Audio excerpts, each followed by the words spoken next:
chapter 23 in the Quran, 23 says, there's a verse which says, and from which you eat. There are abundant fruits and from which you eat. This is chapter 23. The word and is added. But chapter 43, 20 chapters later, the same exact words are used, but it says there is much fruit without the and, from which you will eat. There is no and. Imagine this. The Arabic, even if you see the Arabic, wa minha, there is an and, wa added. Wa minha ta'kulun, and says minha ta'kulun. Imagine this. Just a single and. What was God like? Why didn't God just add that extra and just to bring in the variety? What was the purpose of bringing in that extra and? You see, in which for you are abundant fruits and from which you eat. But chapter 43, 20 chapters later in the Quran, it says from which you will eat, without the and. So why that extra and? Now look at what Surah Mu'minun chapter 23 is talking about the context and the topic of discussion. It's about this worldly paradise, the worldly gardens. If you go to the previous verse, this is chapter 23 verse 19, which I am showing you.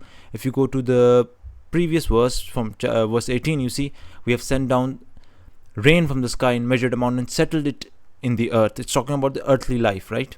And indeed we are able to take it away, and we brought forth for you thereby gardens of palm trees and grapevines, in which for you are abundant fruits and from which you eat. So this is the worldly paradise in this world, the gardens which God has given us on this planet. Surah Zukhruf, however, chapter 43 verse 73 is the one that I'm discussing.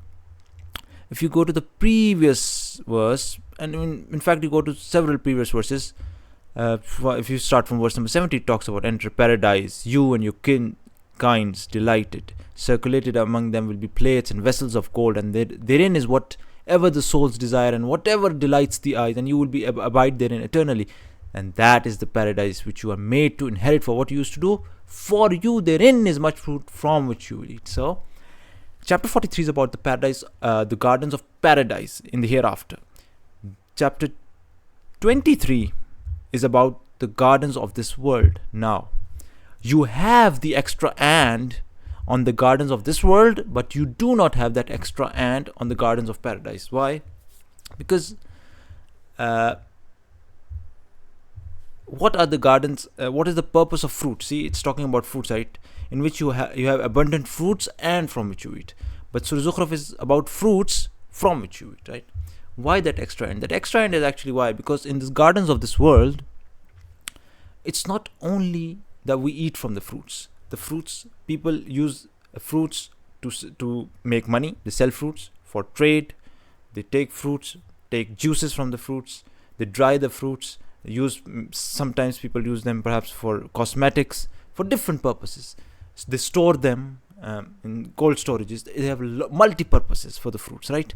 So it's as though God is saying, in this world you have abundant fruits from which you store, which you sell, which you buy, which you dry, which you use for cosmetics, and from which you eat. Like it's as though God is saying, you have abundant fruits on this world from which you use for cosmetics, and which you store, and which you trade, and which you sell, and from which you eat. Subhanallah, this one word, adding this one and, brings in an entire story.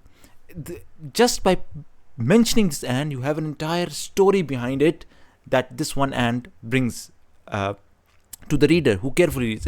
And when you remove this and, therein is much fruit in paradise, in the afterlife, from which you eat. There is only one purpose in paradise: eating, drinking, enjoying, nothing else. You don't have to trade, buy, sell, dry, store, nothing.